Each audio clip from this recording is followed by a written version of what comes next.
At my mom's funeral, my mother-in-law showed up with a smirk. She said, "This house will go to my son. Maybe I should pick a room now." I told her actually, I'm the one getting this house. She argued, but doesn't a wife's stuff belong to her husband? So technically, this house is my son's, right? I sighed. She chirped, "Let's be friends now." I wasn't sure. "What do you mean?" She said, "I'll take over this room." I asked, "Are we living together then?" She said confidently, "Yes, that's the plan. This house is too good to be empty." I was still mourning, but my mother-in-law acted like nothing was wrong. "Why bring this up now?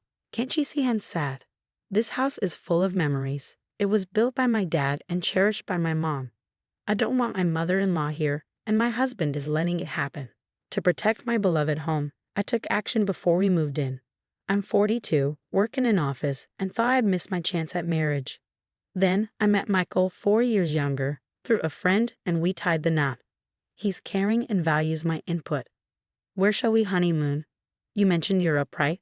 I asked, "But you said you liked the Maldives." "Let's go there," he suggested. "My mom needs to stay with us.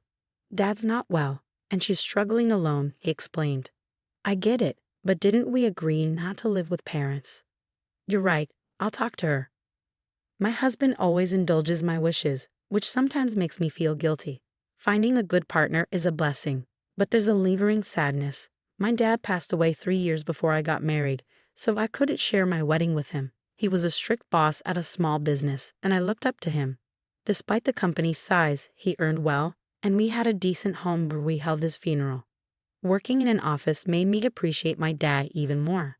Then, 2 years after our wedding, my mom also passed away. "Your mom too?" my husband asked, concerned. "Do you need a moment in the other room?" Funerals usually aren't held at home, but we did it for my mom. Throughout my mother's funeral, my husband was there for me, a constant support. I felt incredibly lucky to have him. Then my mother-in-law, Nancy, arrived. "I'm so sorry for your loss," she said. "Thank you," I replied. I hadn't spent much time with Nancy before, keeping a respectful distance, but during the funeral, I saw a different side of her. Afterward, Nancy approached me, which wasn't unusual, but her demeanor was strangely cheerful. "Thanks for your help during the funeral. It went smoothly because of you," she said. "Now that it's over, let's drop the formalities." I was surprised. At first, I thought she was being considerate, given my grief, but it soon became clear that wasn't her intention. "Your parents had such a lovely home," I said.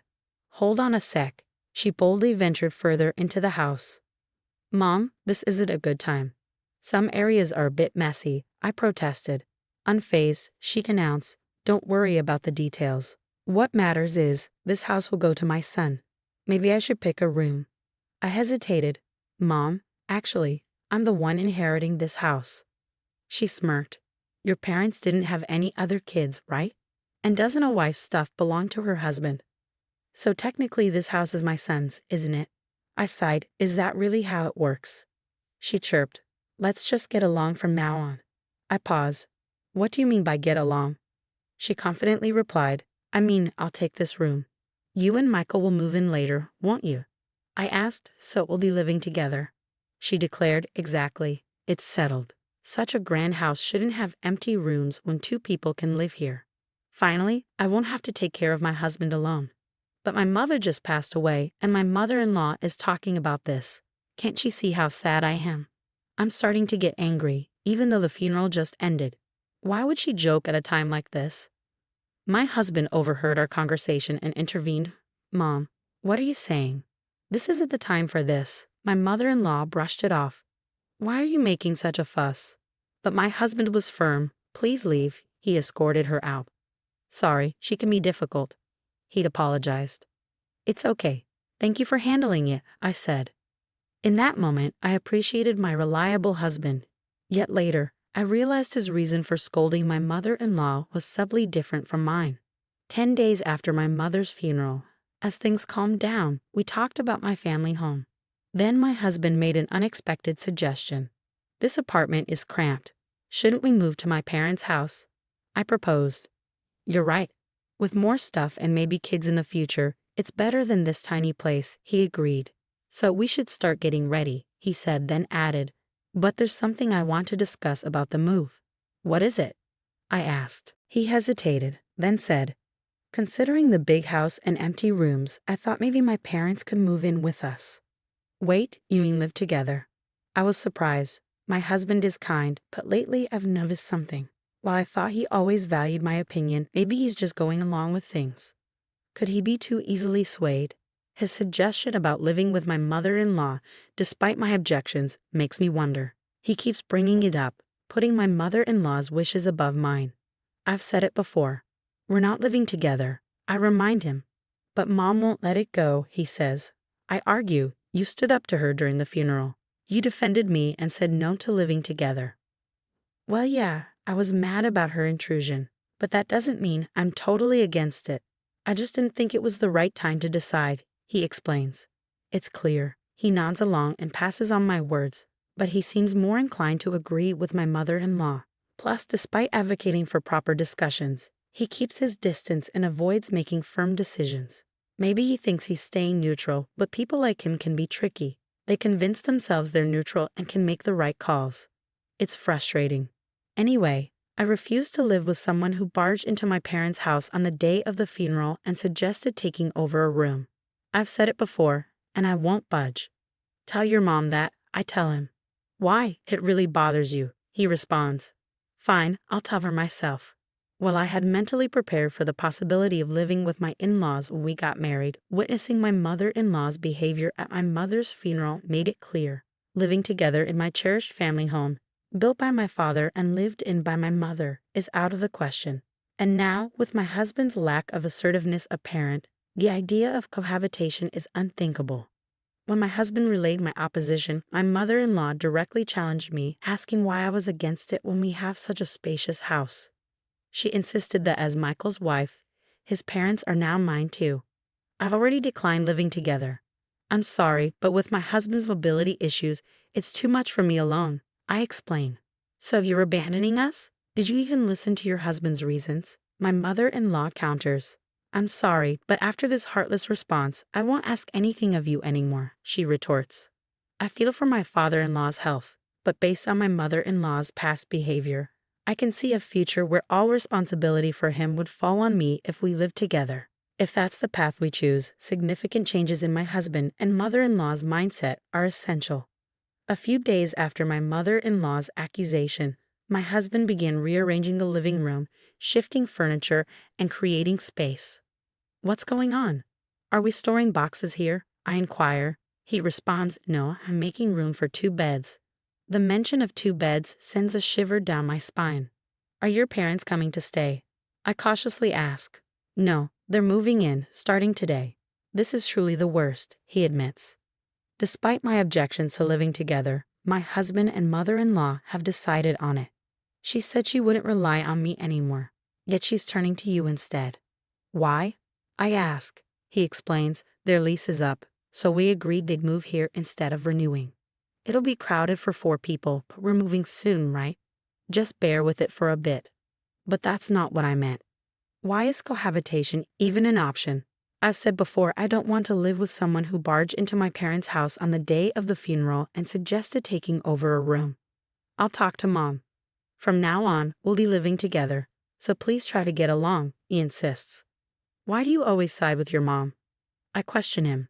He explains it's not about favoring her. I consider both your opinions and make a decision. My husband, usually accommodating towards my mother-in-law, seems to have fallen into her cohabitation plan. Maybe he's unknowingly influenced by her, thinking he's making independent choices. I used to see my husband as kind and caring, but paired with my mother-in-law, he becomes quite a challenge, and now I'm reluctantly pushed into living with my in-laws, just as I feared. This apartment is too small for 4 adults. We'll manage until we move, I remark. It's frustrating. She just arrived, and now she's complaining about the room. I apologize for the sudden addition of 2 elderly people. We'll try not to inconvenience you. If your mobility issues cause any problems, please let us know. My father-in-law, Tommy, who has mobility issues, seems better than expected. He experiences minor discomfort when moving, but nothing serious. Was my mother-in-law genuinely struggling to care for him? He's polite and even offers to do things on his own. Unlike my mother-in-law, he doesn't seem troublesome, or so I thought. Is there a pharmacy nearby? I forgot my medicated patch and need to buy one, my father-in-law asks. Wait, dear. With your mobility issues, it's best to stay here. If you fall outside, it'll inconvenience Michael and others, right? Ask them to buy the patch for you, I suggest.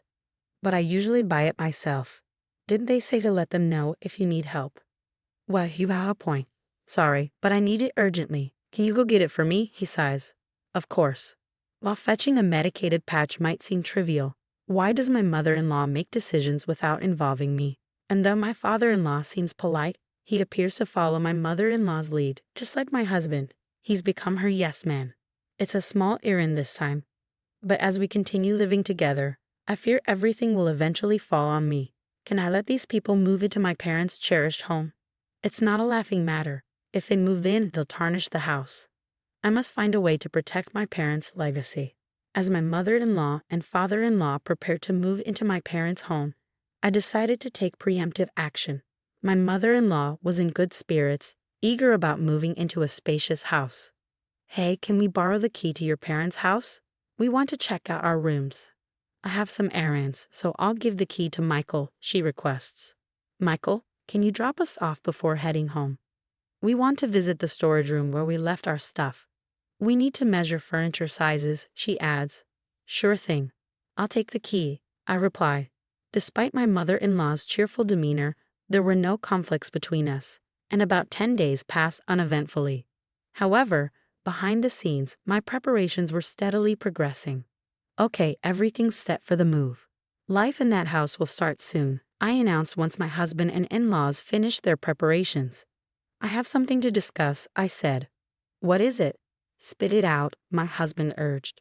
Is it about our move celebration plans? My mother-in-law wondered. No, we're not moving there, I clarified. What? What do you mean? She exclaimed. I handed over a document. This is my application to renounce my inheritance, I said.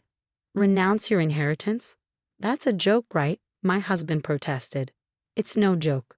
Look, it's officially approved by the court, I insisted. That house means a lot to me. I couldn't bear to see you living there, so I've decided to let it go, keeping it as a cherished memory in my heart, I explained. What madness possessed you? You could have sold it for money even if you were giving it up. Why abandon it? My mother-in-law scolded. Even if I sold it, you'd just rely on the money. I thought it'd be clearer if I had nothing, I reasoned. We moved out of our old place for this move, you know. What's going on? How will you make it up to us? She retorted. I've always opposed living together, yet you forced it on me without proper discussion. So I had to take a stand. I stood firm. Upon hearing that I renounced my inheritance, both my husband and mother-in-law were stunned, their faces drained. They were speechless, their energy depleted. My father-in-law looked puzzled as he watched them. But I'm not backing down, Michael. I pressed on. I've been considering divorce. What do you think? Divorce? My husband stumbled over the word. Michael, you should divorce this absurd wife immediately, my mother-in-law chimed in. I had expected her immediate call for divorce. What I wanted to know was whether my husband could make his own decision at this crucial moment. If he yielded to my mother-in-law now, our future together would be even more challenging. Even being suddenly asked about divorce is troubling, Mom, my husband muttered.